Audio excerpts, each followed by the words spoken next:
എന്താണ് generation gap?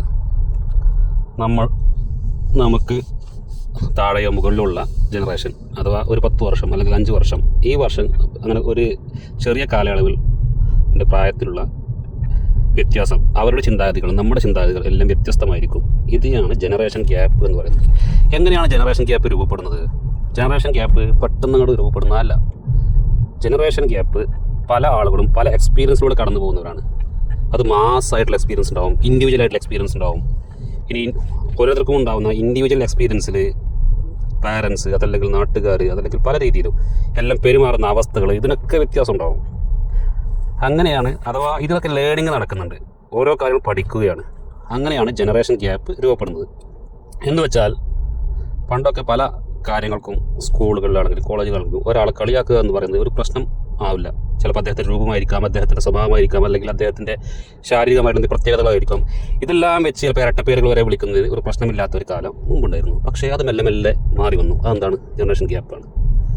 അപ്പോൾ ഒന്നും കൂടെ, മുമ്പ് കാലത്ത് നടന്നിരുന്ന ഒരു സംഗതി അത് ശരിയല്ല എന്ന് കാലക്രമേണ തോന്നി പലരും പറഞ്ഞതുകൊണ്ടാവാം, പല ലേണിങ്ങിലൂടെ ആവാം, പല എക്സ്പീരിയൻസിലൂടെ ആവാം, ഇതൊക്കെ തോന്നി അവസാനം പുതിയ ജനറേഷൻ ഇതൊന്നും അത്ര ശരിയുള്ള കാര്യമല്ല എന്ന് ചിന്തിക്കുന്നിടത്താണ് ജനറേഷൻ ഗ്യാപ്പ് രൂപപ്പെടുന്നത്.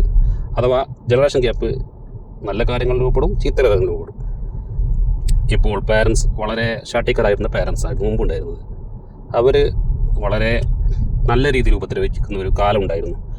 ടീച്ചേഴ്സും അതുപോലെ തന്നെയാണ്. പക്ഷേ അതിൽ ആ ഒരു എക്സ്പീരിയൻസിൽ നിന്ന് പലരും ചിന്തിച്ച് ആ ഒരു എക്സ്പീരിയൻസിനെ മാറ്റിയെടുക്കുന്നതിന് വേണ്ടി പലരും ചിന്തിച്ച് ഇപ്പോൾ പാരൻസ് അല്ലെങ്കിൽ ടീച്ചേഴ്സ് എന്ന് പറയുന്നത് അത്രത്തോളം ഷാട്ടിക്കാരോ അത്രത്തോളം ഉപദ്രവിക്കുന്നതോ അല്ലാത്ത ഒരു കാലമാണുള്ളത്.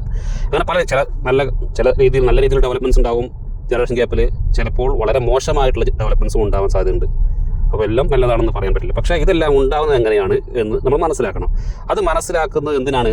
ജനറേഷൻ ഗ്യാപ്പ് എന്ന് പറഞ്ഞാൽ പല ആളുകളും തമ്മിലുള്ള അകലം നമുക്ക് ഉണ്ടാക്കുന്നതാണ്. നമ്മുടെ കുടുംബത്തിലാണെങ്കിലും നമ്മുടെ റിലേഷൻസിലാണെങ്കിലും ഒക്കെ ജനറേഷൻ ഗ്യാപ്പ് എന്ന് പറയുന്നത് ഒരു ഡിസ്റ്റൻസ് ഫീലിംഗ് ഉണ്ടാക്കുന്ന ഒരു ഘടകമാണ്.